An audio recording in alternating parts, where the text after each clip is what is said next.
உலகறிய செய்யப்படுவதன் முன்பாக நம்முடைய வரலாறுகளை நாம் அறிந்து கொள்ள வேண்டும் என்கின்ற நோக்கோடு பல்வேறு இடங்களில் பல்வேறு அமர்வுகளை நடத்தி வரலாற்று உண்மைகளை வெளிப்படுத்துகின்ற இயக்கத்தினுடைய புரவலராக ஐயா அவர்களுடைய வாழ்த்துறை நமக்கு நல்ல செய்திகள் பலவற்றை சொல்லி இருக்கின்றது. அந்த வகையில் அவருக்கு நம்முடைய நன்றியை தெரிவித்துக் கொள்கின்றோம். வரலாற்று பாதுகாப்பு இயக்கம் வரலாற்று சுவடுகளை, அடையாளங்களை திரிக்கப்படாமல், மறைக்கப்படாமல் வருங்காலத்துக்கு கொண்டு சேர்க்க வேண்டும் என்கின்ற பெருநோக்கோடு அரும்பணி பல ஆற்றி வருகின்றது. அந்த இயக்கத்தினுடைய ஒருங்கிணைப்பாளராக இருந்து பல்வேறு பணிகளை ஆற்றி வருகின்ற, பல்வேறு பணிகளை ஆற்றக்கூடிய வகையிலே பல்வேறு பெருமக்களை உருவாக்கி வருகின்ற பெருமைக்குரிய ஐயா அவர்கள் இங்கே வருகை தந்திருக்கின்றார்கள். வரலாற்றுத்துறை பேராசிரியராக, துறை தலைவராக, பல்வேறு அமைப்புகளிலே பெரும் பொறுப்புகளில் இருந்தவர். சென்னை பல்கலைக்கழகம், திருவள்ளுவர் பல்கலைக்கழகத்திலே எல்லாம் ஆட்சிக்குழு உறுப்பினராக இருந்தவர். தமிழ்நாடு வரலாற்று பேரவையினுடைய தலைவர், பெரியார் விருது, வாழ்நாள் சாதனையாளர் விருது போன்ற விருதுகளுக்கெல்லாம் சொந்தக்காரர். இத்தனை பெருமைக்கும் உரியவராக இருந்தும் எளிமையோடு இங்கே அமர்ந்திருக்கின்ற பேராசிரியர் கருணானந்தம் ஐயா அவர்களை பொருண்மையுரை வழங்கி சிறப்பிக்க உங்கள் அனைவரின் சார்பிலும் அன்போடு வரவேற்கின்றோம்.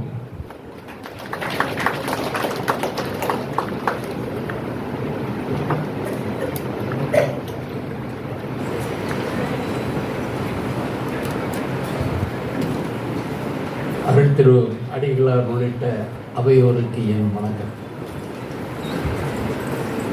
நான் பிறந்த மண்ணில், நான் வளர்ந்த மண்ணில், நான் படித்த மண்ணில், தமிழ் வளர்த்த ஒரு நிறுவனத்தில் உரையாற்றும் வாய்ப்பு கிடைத்தமைக்காக உண்மையிலேயே நான் பெருமகிழ்ச்சி அடைகின்றேன்.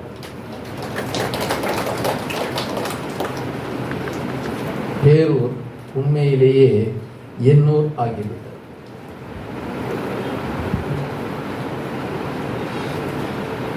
அதோடு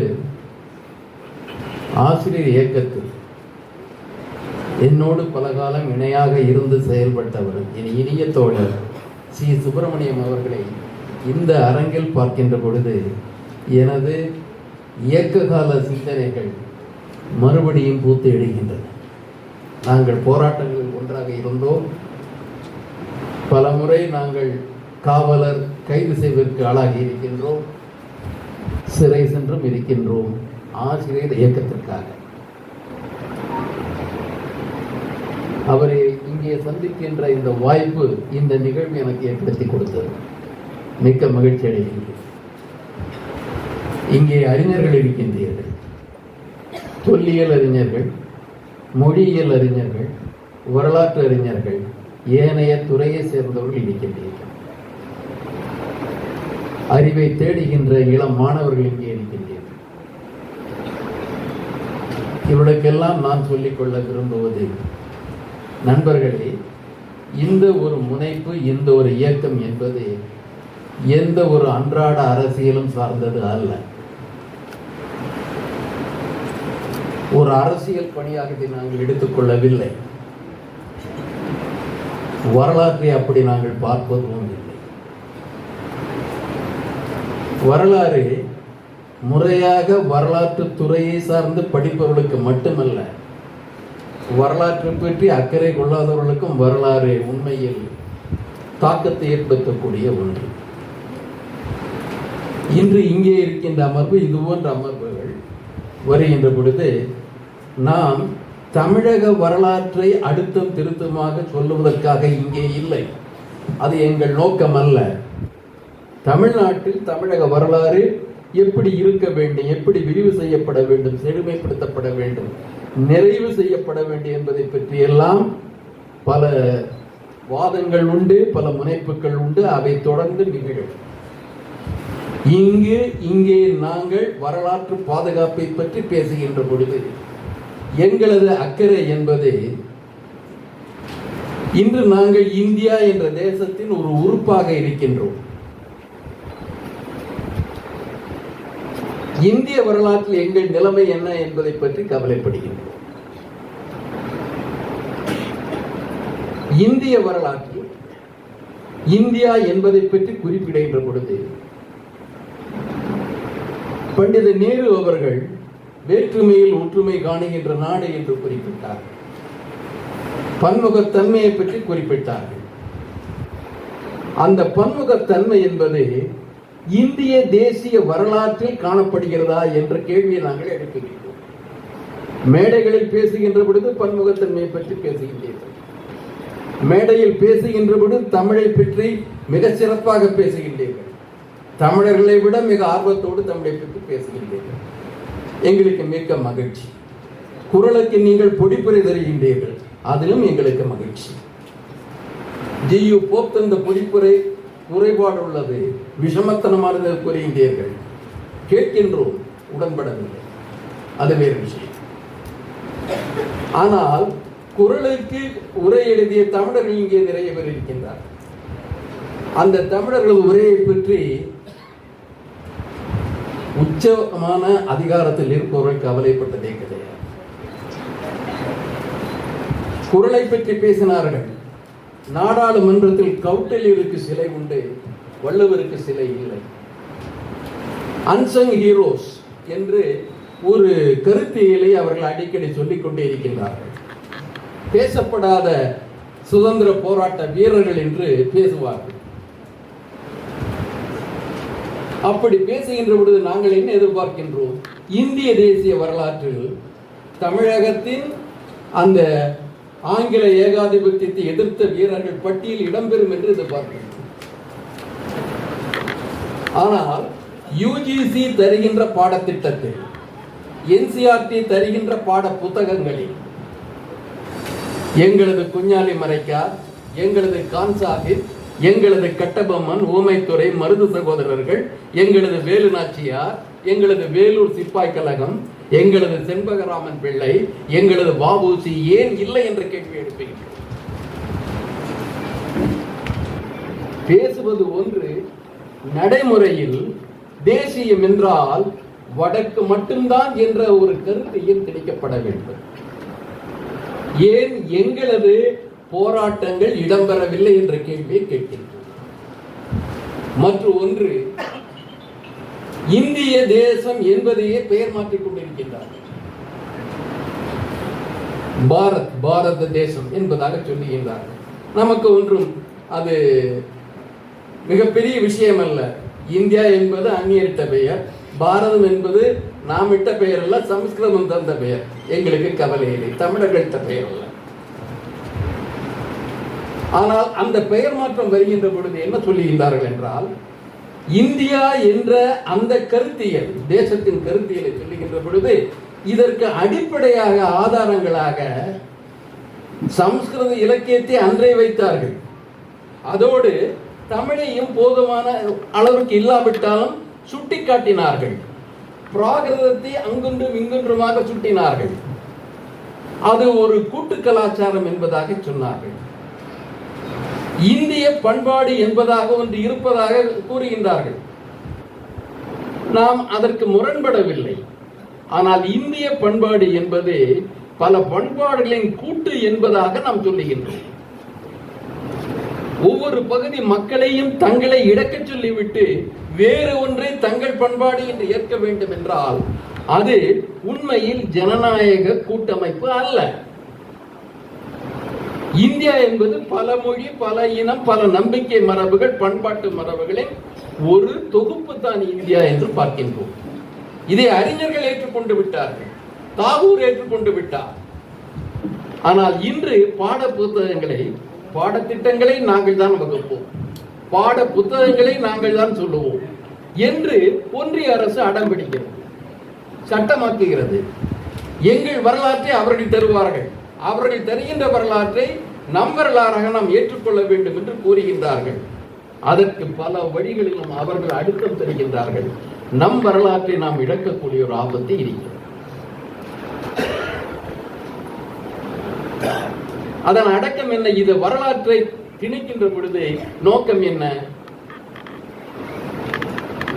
இதன் விளைவுகளை இளைய தலைமுறையிடம் எதிர்பார்க்கின்றார்கள். இந்த புனையப்பட்ட வரலாற்றை படித்து வருகின்ற மாணவர்களுக்கு ஒரு ஒற்றை பண்பாடுதான் இந்தியா என்கின்ற ஒரு பொய்மை, உண்மையாக கொண்டு விடுவார்கள். ஒற்றை பண்பாட்டு தேசம் என்பதாக வந்துவிடும். ஒற்றை தேசம் ஒற்றை பண்பாடு என்பதாக அவர்கள் ஏற்றுக்கொண்டு விடுவார்கள் என்று நினைக்கின்றார்கள். ஒரு மூளைச்செலவை செய்வதற்காக வரலாற்று பாடத்திட்டங்களை ஒற்றை அதிகார வரம்பு, அதிகார மையம் நம் மீது அந்த ஆதிக்கம் செலுத்துகிறது. அந்த சூழலில் தான் இந்த ஒன்றை உண்மையான வரலாற்றை, நமது வரலாற்றை பாதுகாத்தே ஆக வேண்டும். வரலாற்றுக்கு பரிமாணங்கள் உண்டு. தமிழக வரலாறு, தென்னிந்திய வரலாறு, இந்திய வரலாறு, ஆசிய வரலாறு, உலக வரலாறு என்று பல பரிமாணங்கள் உண்டு. இந்த பரிமாண மாற்றங்களில் தமிழகத்திற்கு உரிய இடம் தரப்பட்டுள்ளதா என்ற கேள்வியை நாங்கள் கேட்கிறோம். இந்திய தேசிய வரலாற்று புத்தகத்தில் சோழர்களை இங்கே வந்து புகழ்கின்றார்கள். ராஜேந்திர சோழனின் கடார படையெடுப்போ அந்த கங்கை படையெடுப்போ அங்கே இடம் பெறுவதில்லை. அது பொற்காலம் அல்ல.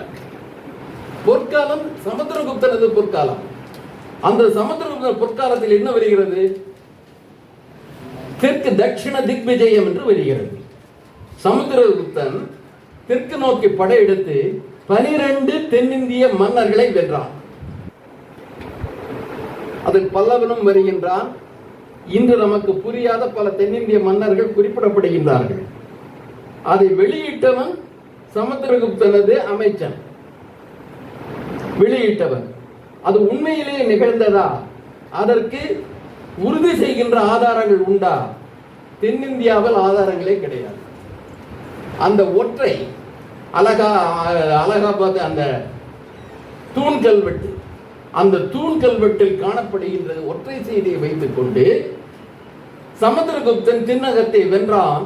பிறகு பெருந்தன்மையாக வெற்றி பெற்ற பகுதிகளை தென்னக மன்னர்களுக்கே திருப்பி கொடுத்து விட்டான் என்பதான செய்தி தரப்படுகிறது.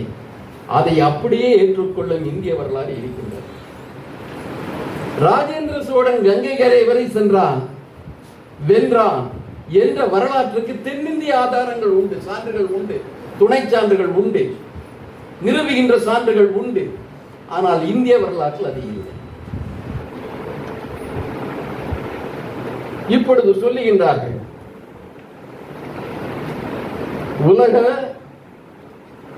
நாகரிகங்களின் தொன்மை. நம்ம தமிழ்நாடு இந்திய வரலாறு மட்டுமில்ல, இப்பொழுது இந்தியாவில் உள்ள நிலைமை எப்படி இருக்கிறது என்றால் உலக வரலாற்றை திரிவு செய்ய முயற்சிக்கின்றார்கள். உலக மொழிகளை எல்லாம் பிரசவித்தவர் வசிஷ்டர். ஆரிய மொழிகளை பிரசவித்தவர் வசிஷ்டர். தமிழ் உள்ளிட்ட திராவிட மொழிகளை பிரசவித்தவர் குடமுனிவர் அகத்தியர். அவர் வசிஷ்டரின் இளையவர். அதெல்லாம் என்ன சொல்றாங்க? தமிழை நாங்கள் ஈன்றோம் என்று சொல்லுகின்றார்.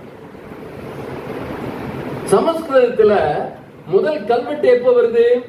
கிபி 2ஆம் நூற்றாண்டு மேலை சத்ரப மன்னன் கிர்னார் என்ற இடத்தில், அது அசோகன் தூண் மீது பொறிக்கப்பட்ட ஒரு கல்வெட்டு. கிபி 2ஆம் நூற்றாண்டில் பொறிக்கப்பட்ட கல்வெட்டில் முதலாக சமஸ்கிருத கல்வெட்டு வருகிறது. கிபி 2ஆம் நூற்றாண்டு. நமது பிராமி, தமிழ் பிராமி எழுத்துக்கள் எப்பொழுது வருகிறது? கீழடியெல்லாம் பார்த்துட்டு வந்தவங்க இருக்காங்க. குறைந்தது கிமு 600-700 ஆண்டுகளில் தமிழுக்கு எழுத்து உண்டு. கிபி 2 வரை சமஸ்கிருதத்துக்கு எழுத்துரு கிடையாது. வேதமே எழுத்துரு பெற்றது சாயனாச்சாரியாரால். கிமு 14ஆம் நூற்றாண்டு, கிபி 14ஆம் நூற்றாண்டு. கிமு 700-இல் எழுத்துரு கொண்ட நாம் கிபி 200-இல் எழுத்துரு பெற்ற அந்த சமஸ்கிருதத்தின் பிள்ளை என்று நம்ப சொல்லுகின்றார்கள்.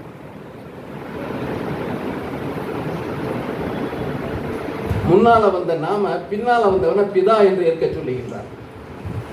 இதை வரலாறு என்று பதிவு செய்ய சொல்லுகின்றார்கள். நமக்கு சிந்தனை வளம் கிடையாது.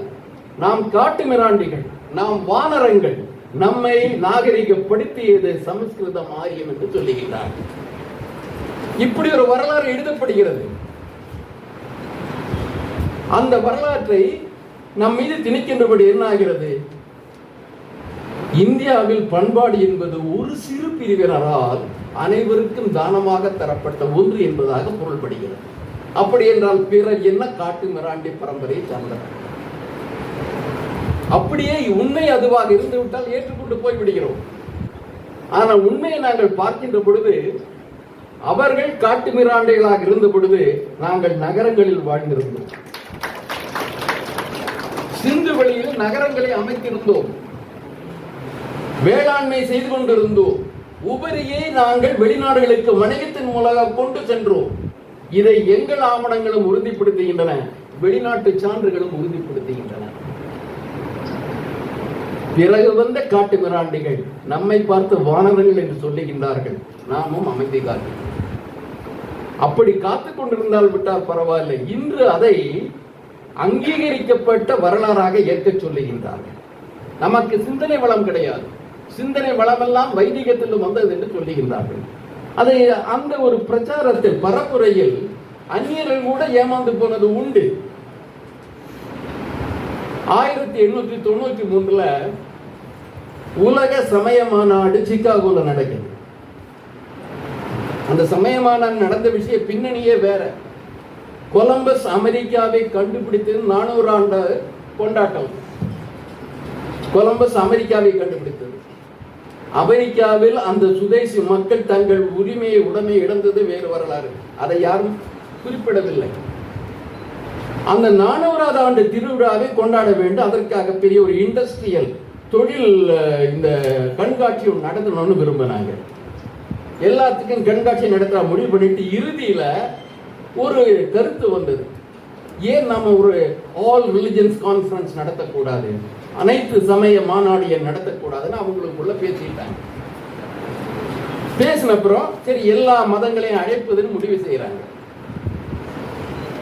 பௌத்தர்களை அழைக்கின்றார்கள், ஜைனர்களை அழைக்கின்றார்கள், கன்ஃபியூஷிய பிரிவை சேர்ந்தவர்களை அழைக்கின்றார்கள், ஷிண்டோ பிரிவை சேர்ந்தவர்களை அழைக்கின்றார்கள், இஸ்லாமியர்களை அழைக்கின்றார்கள், பல பிரிவுகளை அழைக்கின்றார்கள். இந்தியால இந்து மதம் அப்படின்னு சொல்லிட்டாங்க. அப்ப இந்து மதம் என்று அழைக்கின்ற பொழுது அவர்கள் யாரை அழைக்க வேண்டும்? அங்கிருந்து செய்தி வருது. யாருக்கு?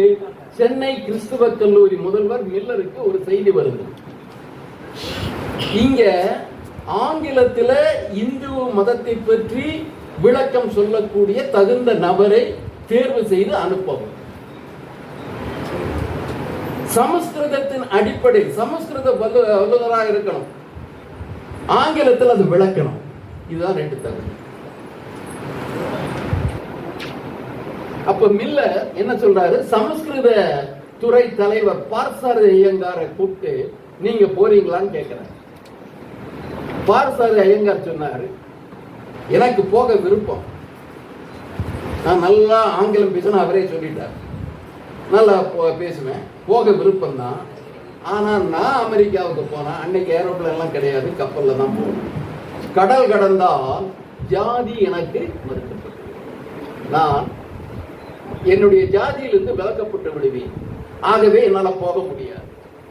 அவருடைய மருமகன் அழகிய சிங்க பெருமாள், அவரை விவேகானந்தர் அலசிங்க பெருமாள்னு கூப்பிடுவார்.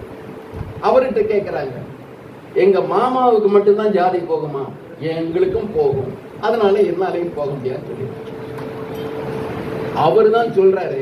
இப்ப சென்னையில ஒருத்தர் ஒரு துறவி, வங்கத்து துறவி ஒருத்தரை சுத்திட்டு இருக்காரு. அவர் நல்லா ஆங்கிலம் பேசுவாரு, சமஸ்கிருத பண்டிதர், அவர் அனுப்பலான்னு சொல்றாரு. அப்படிதான் வருது. விவேகானந்தருக்கு அழைப்பு வரவில்லை. விவேகானந்தரை போக முடியுமா என்று கேட்டார்கள், போறாங்க. இங்கே உள்ள அறிவார்ந்த பெருமக்களை சிந்தித்துக் கொள்ளுங்கள். இந்து மதம் என்றால் வேத மதமா? வேதம் மட்டும்தான் இந்து மதமா? சமஸ்கிருதத்தின் மூலமாகத்தான் இந்து மதத்தை புரிந்து கொள்ள முடியுமா, அறிய முடியுமா? அங்க அவர் போனாரு. சிகாகோல வேற யார் இருந்தாங்க?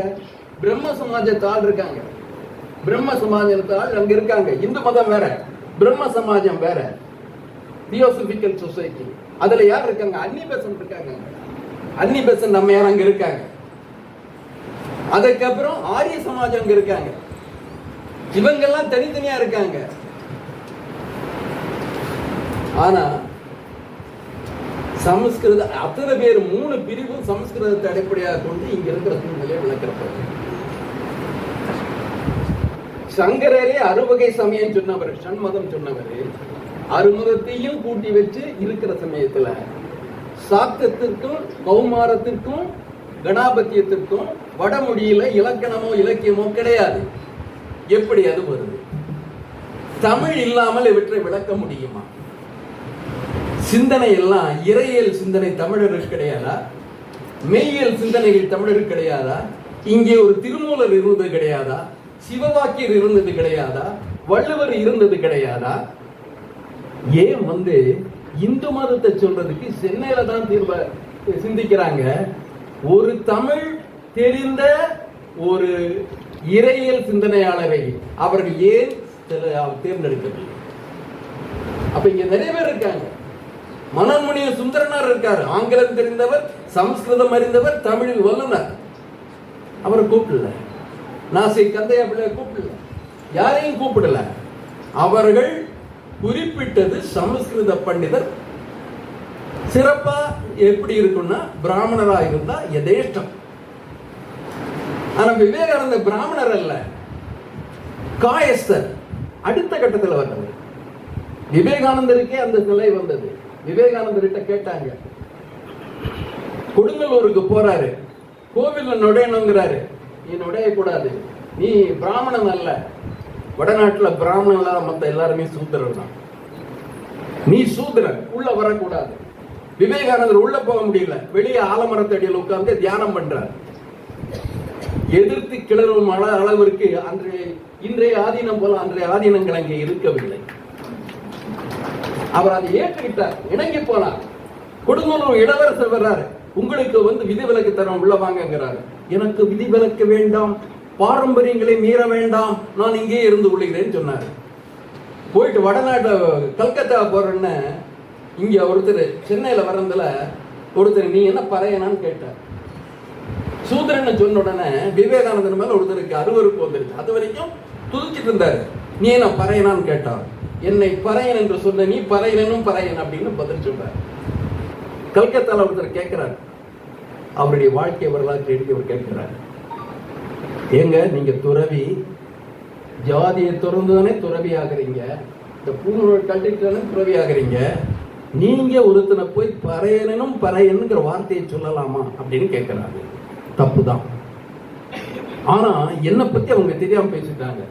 காயஸ்தர்னா யாருன்னு அவங்களுக்கு தெரியுமா? சித்திரகுப்த கோத்திரம் எங்களுடைய சித்திரகுப்தம் உங்களுக்கு தெரியும், எவனுடைய அக்கௌண்ட் அவர் தான் எல்லாம் வச்சிருப்பாரு. சித்திரகுப்தர் கோத்திரம். விருஜா ஹோமம் பண்றீங்களே சன்னியாசி ஆகிறதுக்கு, அது நாங்க எங்களை வச்சுதான் பண்றீங்க. இப்ப எங்களுக்கு அந்த சன்னியாச அனுமதி உண்டு, அங்கீகாரம் உண்டு. அந்த சன்னியாச உரிமை பெற்ற எங்களை எப்படி நீங்க இல்லைன்னு நீங்க சொல்லலாம்? ஜாதி பெருமை பேசின எது இந்து? இந்துங்கிற சொல் வடமொழி இலக்கியங்கள்ல கிடையாது, எந்த இலக்கியத்திலையும் ஸ்மிருதியோ எந்த இலக்கியத்திலையும் கிடையாது இந்துங்கிற சொல். இந்து மதம் ஒண்ணு ஒரு வசதிக்காக ஆட்சியாளர்கள் கொண்டு வந்தார்கள், ஏற்றுக்கொள்ள நமக்கு ஒண்ணு இல்லை. இணங்குவதற்கு நாம் எப்பொழுதுமே தயார், இணக்கமாக செல்வதற்கு எப்பொழுதுமே தயார், ஒன்றுபட்டு வாழ என்றுமே நாம் தயார். ஆனால் அதை வைத்துக் கொண்டு நீ எங்களிடம்தான் அனைத்தையும் பெற்றாய், காட்டு மிராண்டியாக இருந்த உங்களை நாங்கள் தான் நாகரிகப்படுத்தினோம் என்று ஒரு உடைக்காத பிரிவினர் சொல்லுகின்ற பொழுது அதை அப்படியே ஏற்றுக்கொள்வதற்கு நாம் என்ன அறிவிலிகளா வானரங்களா? வரலாறு தவறாக பதியப்பட்டிருக்கிறது. அன்று ஏன் ஒரு தமிழரை இந்து மதத்தை இத்தனையும் சொல்றீங்க? பிரம்ம சமாஜம் உட்கார்ந்து இருக்கு, ஆரிய சமாஜம் உட்கார்ந்து இருக்கு, தியோசபிகள் எல்லாம் இருக்கு. பிரம்மஞான சபைன்னு தியோசபிக்கல், ராஜாராம் மோகன் ராய் எடுத்து பிரம்ம சபை. ஆனா தமிழகத்திலிருந்து சைவத்தையோ வைணவத்தையோ பிற மதங்களையோ அங்கே சொல்லுவதற்கு ஏன் கவலைப்படவில்லை, அக்கறைப்படவில்லை? இந்து என்றால் வடக்கில் உள்ள சமஸ்கிருத பிராமண பிரிவு சொல்லுவதுதான் இந்து மதமா? நமக்கு இறையியல் சிந்தனை இல்லையா? இனியும் சொல்ல போனால் சிலை வழிபாடு இல்லாத ஆரியர்கள் எப்பொழுது சிலை ஏற்றுக்கொண்டார்கள்? கோவில் வழிபாடு இல்லாத ஆரியர்கள் எப்பொழுது கோவில் வழிபாடு ஏற்றுக்கொண்டார்கள்? வரலாற்றில், சமூக வரலாற்றில் பதியப்பட வேண்டும். இன்னைக்கு கூட பார்த்தா இங்க நமது வளாகத்தில் சமாதியை பார்த்தோம். புதைக்கும் பழக்கம் யாரிடம் இருக்கிறது? அந்த மரபு யாருடையது? எரிக்கும் மரபு யாருடையது? பண்பாடு என்று பதியப்படுகின்ற பொழுது இரண்டையும் குறிப்பிட வேண்டும். நாம் வடமொழியை விட்டுவிடுங்கள் சொல்லவே இல்லை. வடமொழியை நீங்க சொல்லுங்க, பண்பாட்டையும் குறிப்பிடுங்க. ஆனால் அது அல்லாத சுதந்திரமாக வளர்ந்து வந்த பிற மெய்யியல், இறையியல் சிந்தனைகள் இங்கே இருக்கின்றன. ஏன் பதியவில்லை? இது தமிழ் வரலாற்றில் வர்றது மட்டுமில்ல, இந்திய வரலாற்றில் தமிழர்களின் பங்களிப்பு ஏன் உரிய பரிமாணத்தில், பரிணாமத்தில் இடம்பெற செய்யவில்லை? இப்படியே விட்டுவிட்டால் ஒற்றை தேசம், ஒற்றை பண்பாடு, தமிழ் பண்பாடு என்பது ஒரு துணை பண்பாடு என்று மாற்றப்படவில்லை. அந்த தவறு ஏற்கனவே செய்யப்பட்டிருக்கிறது.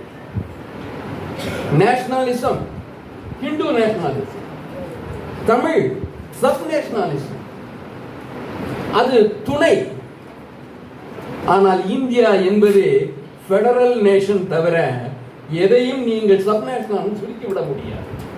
தமிழர்களுக்கும் சிந்தனை உண்டு, தமிழர்களுக்கு மெய்யியல் உண்டு, அவர்களுக்கும் தெரிய கட்டிடக்கலை, பண்பாடு, இசை எல்லாமே உண்டு. எங்களிடந்து பிறர் பெற்றுக் கொண்டிருக்கலாம், நாங்களும் பிறரிடந்து பெற்றுக் கொண்டிருப்போம். ஆனால் எங்கள் பங்களிப்பை நீங்கள் இருட்டடிப்பு செய்வதற்கு நாங்கள் அனுமதிக்க முடியாது. அதை பார்த்து கொண்டு சும்மா இருக்க முடியாது. வரலாறு உண்மையை பேச வேண்டுமே தவிர வல்லான் வகுத்ததே வரலாறு என்பதாக ஆகிவிடக் கூடாது என்பது உறுதியாக இருக்கிறது. அது மன்னர் காலத்து மரபு. அரசனுக்காக வரலாறு எழுதப்படும், அரசனை போற்றுவதே வரலாறு என்று கூறப்படும். ஆனால் இந்த காலம் என்பது மக்கள் யுகம். மக்களை மையப்படுத்திய வரலாறு எழுதப்பட வேண்டும். மக்களது சிந்தனைகள் இடம்பெற வேண்டும். மக்களது சாதனைகளும் வேதனைகளும் இடம்பெற வேண்டும்.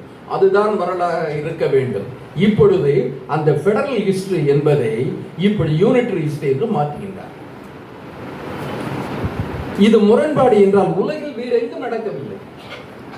நம்மை போல பல மொழி, பல இனம், பல பண்பாடுகளை கொண்ட பகுதி ஐரோப்பிய பகுதி. ஐரோப்பாவில் யூரோப்பியன் யூனியன், இதில் இல்லாத ஐரோப்பிய நாடுகளும் உண்டு. ஐரோப்பிய வரலாறு எப்படி எழுதப்படுகிறது? ஒவ்வொரு பகுதியினுடைய வரலாறும் அப்படியே எடுத்துக் கொள்ளப்படுகிறது. அவற்றின் தொகுப்பாக ஐரோப்பிய வரலாறு தரப்படுகிறது. சிறிய நாடு என்பதற்காக போர்ச்சுகல் ஒதுக்கப்படவில்லை. சிறிய நாடு என்பதற்கு சுவிட்சர்லாந்து அங்கே அது சப் நேஷனலிசம் ஆகி விடுவது இல்லை.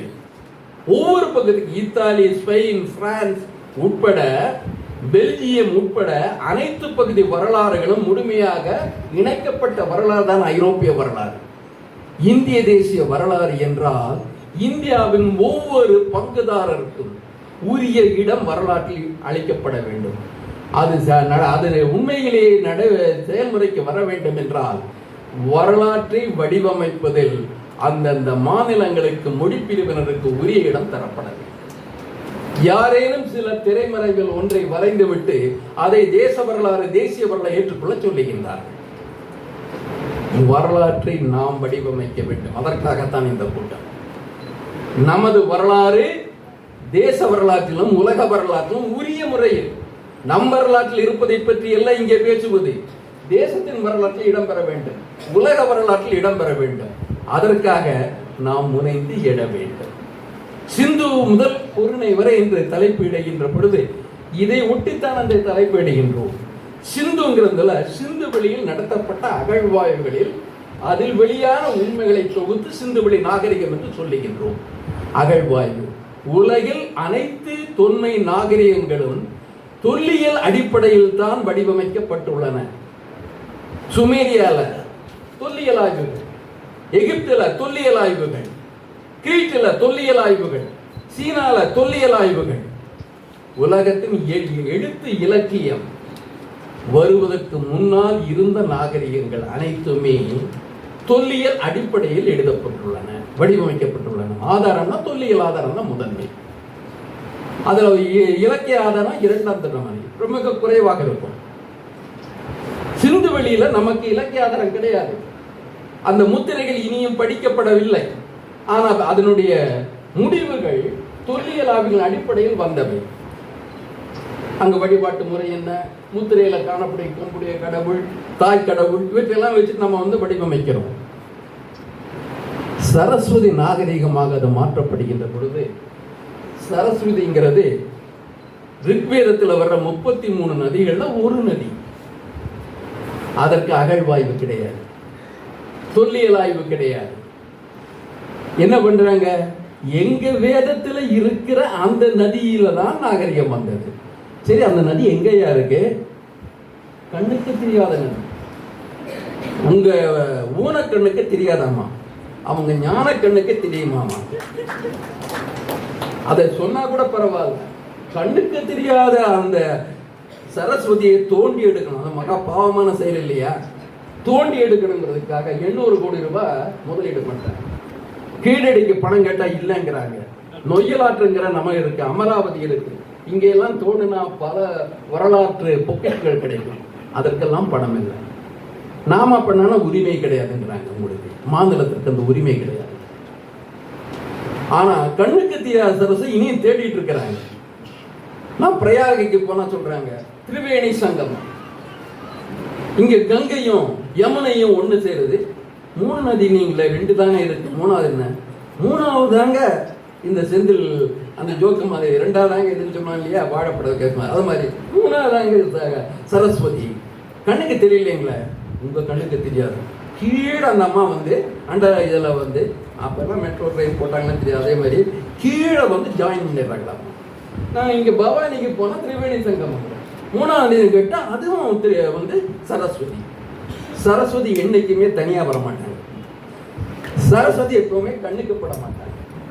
சரஸ்வதி வேதத்தில் மட்டுமே சொல்லப்படுற சிறு நதி.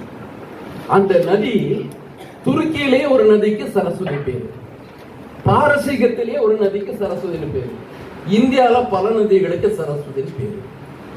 ஆனா இதை ஏன் இந்த பெயர் மாற்றம் செய்யணும்? சிந்துங்கிறது சமஸ்கிருதம். சிந்து நதி மட்டுமல்ல, எந்த நீர்நிலையும் சிந்துன்னு சொல்லிக்கலாம். நம்ம தமிழ்ல சிந்திருச்சும்போம், தண்ணீர் சிந்தி இருக்கிற விஷயம் சிந்து. அதுவும் உங்க மொழியில் இருக்கு, நாங்க ஏத்துக்கிட்டோமே. ஏன் இந்த பெயர் மாறினா, உங்களுக்கு அது எங்க நாகரிகம் நாங்க மாற்ற விரும்புறோம். தொல்லியலை விட முதன்மையானது வேதம் என்பதாக கொண்டு வருகின்றார்கள். வைதீகத்தை தொன்மையானது, வைதீகம் இல்லாமல் எதுவும் இல்லை என்பதாக ஒரு வரலாற்றை படைக்கின்றார்கள். அதற்கு தகுந்தாற் போல இப்பொழுது சொல்றாங்க, வைதீகத்தின் வயது இன்றைக்கு 20,000 ஆண்டு. தமிழ் இன்னும் பிறக்கல, தமிழ் இன்னும் தேசியத்துல பிறக்கல.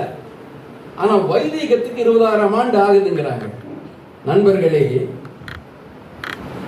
நமது வரலாற்றை நாம் ஏன் தெரிந்து கொள்ள வேண்டும்? ஏன் தெரிந்து கொள்ள வேண்டும் என்றால், நாம் எந்த அளவிற்கு அறிவுடையவர்களாக இருந்திருக்கின்றோம், அறிவில் மேம்பட்டிருக்கின்றோம், செயல்பாடுகள் மேம்பட்டிருக்கின்றோம், எந்த அளவுக்கு பரிணாம வளர்ச்சி அடைந்திருக்கின்றோம். ஒரு விலங்கு நிலையிலிருந்து எந்த அளவிற்கு நாகரிகத்திற்கு நாம் முன்னேறி இருக்கின்றோம் என்ற அளவிடுவதற்கு நமது வரலாற்றை தேடுகின்றோம். நாம் எதுவுமே செய்யலைன்னா, எதற்குமே லாயக்கற்ற, வாய்ப்பற்ற, திறமையற்ற ஒரு என்ன சொல்றது அடிமை இனம் என்பதாக நம்மை நாமே ஏற்றுக்கொள்வோம். மனிதனுக்கு வரலாறு உண்மை தர வேண்டும். மனித இனத்திற்கு வரலாறு அறிவை தர வேண்டும். இனியும் சொல்ல போனா பண்பாட்டை உயர்த்த வேண்டும். வரலாறு வேற்றுமை விதைப்பதற்காக அல்ல, துவேஷத்தை விதைப்பதற்காக அல்ல, வரலாறு பொய்யை மெய் என்று ஏற்றுக்கொள்வதற்காக அல்ல. வரலாறு உண்மையின் அடிப்படையில் படைக்கப்பட்டால் நமக்கு தெரியும், நாமும் உலக வரலாற்றுக்கு பெரும் தொண்டு ஆற்றி இருக்கின்றோம் என்று. சிந்துவெளி நாகரிகத்தில் கிடைக்கிற சான்றுகளை வைத்துட்டு ஆரியர் இல்லாத நாகரிகம் மாற்றம் சொன்னார். அவரை ஒரு துரோகி, கிறிஸ்துவ சதிகாரர் என்று அவங்க புத்தகங்கள் எழுதுறாங்க. அந்த சிந்துவெளி நாகரிகத்தை கண்டுபிடிக்கப்படாவிட்டால் இந்திய வரலாறு வேத நாகரிகத்திலும் தொடங்கும். வேதம் நாகரிகம்னு சொல்றதையே நாங்கள் மறுக்கின்றோம். நாகரிகம்னா நகரங்களை மையமாக கொண்டு இருக்கின்ற ஒரு வாழ்க்கை நாகரிகம். ஒரு நகரம் உருவாக வேண்டும் என்றால் உற்பத்தி உபரி வர வேண்டும், வேளாண்மையில் உபரி வர வேண்டும், தொழில் உற்பத்தியில் உபரி வர வேண்டும். உபரி இருந்தால் தான் வணிகம் நடக்கும். வணிகம் இருந்தால்தான் பிற பகுதியிலும் உறவு இருக்கும். அதன் மூலமாக தொடர்புகள் மூலமாக உங்களை நீங்கள் மேலும் செழுமைப்படுத்திக் கொள்வீர்கள், பண்படுத்திக் கொள்வீர்கள். தமிழருக்கு அந்த வாய்ப்பு இருந்தது. தமிழ் வரலாற்றில் நாம் நமது பழைய காலத்தில் பார்த்துக்கலாம். நம்ம தமிழ் இலக்கியத்திலே தொன்மையான இலக்கியத்தை நம்மை அல்லாத மற்றவர்களை அமானுஷா என்று கூறுவது கிடையாது. நம்மை அல்லாத மற்றவர்களை ராட்சசா அசூரா அப்படின்னு சொல்றது கிடையாது. வேதத்துல அவர்கள் அல்லாத பிறரை படிப்பது வழக்கம். மனிதர்களாக ஏற்றுக்கொள்ள மாட்டார்கள். நாம் எதிர்த்த யவனர்களை கூட யவனர்களை நாம் மதித்தோம், மனிதர்களாக ஏற்றுக்கொண்டோம். மாறுபட்டோம், போரிட்டோம், அது வேறு விஷயம். ஆனால் மனிதம் என்ற அந்த தகுதியை அங்கீகரித்தவர்களாக ஏற்றுக்கொண்டோம்.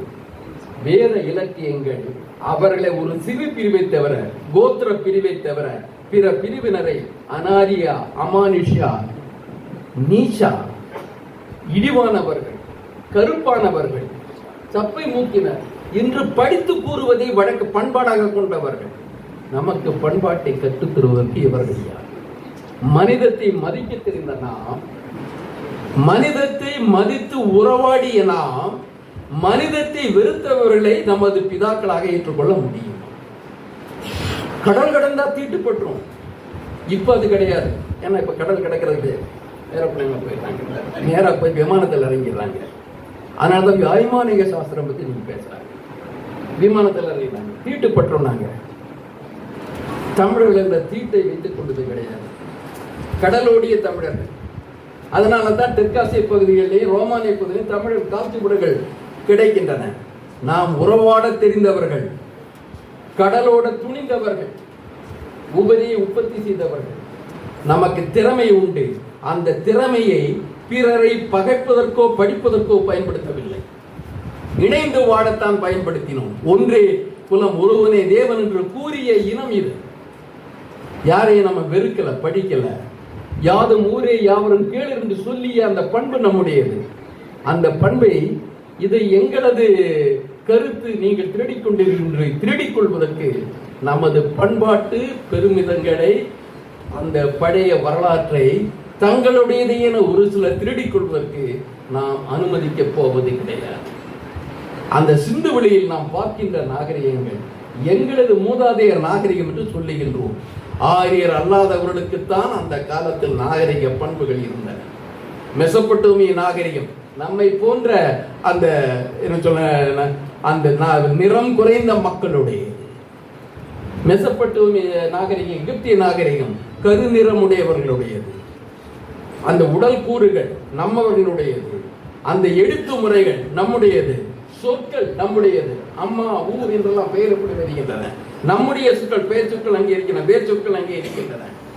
வெண்கலக்கால நாகரிகம் அனைத்துமே ஆரியருக்கு முந்தைய திராவிடருடையது. நாம் அந்த மரபில் இருப்பவர்கள். ஆகவே இந்த நாகரிகத்தை வேத நாகரிகம் என்று பதிவு செய்ய முயற்சிக்கின்றார்கள். அதனால் இந்திய தேச வரலாற்றில் தமிழர் தமக்குரிய இடத்தை பெறுவதை அவர்கள் தவிர்க்க முயற்சிக்கின்றார்கள். நாம் அதற்கு விடக்கூடாது. இந்திய நாடு நமது நாடு என்றால் நமது வரலாறும் இந்திய வரலாறாக மாற்றப்பட வேண்டும். அந்த ஒரு முயற்சியில் மக்களை மையப்படுத்திய தமிழர் வரலாற்றை, மக்களை மையப்படுத்திய இந்திய வரலாறு இணைக்க விரும்புகின்றோம். இந்த முயற்சியை தமிழகம் இன்னும் கொண்டு செல்ல வேண்டும். இந்த மார்ஷல் அறிக்கையின் 100வது ஆண்டில் நாம் எத்தகைய தொன்மை நாகரிகத்தில் வந்தவர்கள், அந்த பாரம்பரியத்தில் வந்தவர்கள் என்று புரிந்து கொள்ள வேண்டும். தேச வரலாற்றில் தமிழக வரலாற்றை பற்றி பேசவில்லை, தமிழ் மாநிலத்தை பற்றி பேசவில்லை. தேசம் என்று அவர்கள் குறிப்பிட்டால் அந்த தேச வரலாற்றில் நமது வரலாற்றுக்கு உரிய பங்கு கிடைக்கும் வரை நமது குரல் ஓயக்கூடாது என்பதற்காக இந்த மாநாட்டை நடத்துகின்றோம். இந்த உணர்வோடு இந்த மாநாட்டிற்கு ஆதரவளித்து இடமளித்து அடிகளார் அவர்களுக்கு எங்களது மனமார்ந்த நன்றி. இந்த முயற்சி தொடர வேண்டும். இது எந்த ஒரு தன்னல நோக்கமும் கிடையாது, அரசியல் நோக்கம் கிடையாது. உண்மையை வெளிக்கொணர்வதுதான் நமது நோக்கமே தவிர, அந்த உண்மைகளுக்கு உரிய இடம் கிடைக்க செய்ய வேண்டியதுதான் நமது நோக்கமே தவிர, வேறு எந்த தற்காலிகமான சிறுமதியாளர்களது நோக்கங்கள் நமக்கு இல்லை, இருக்கவும் போவதில்லை.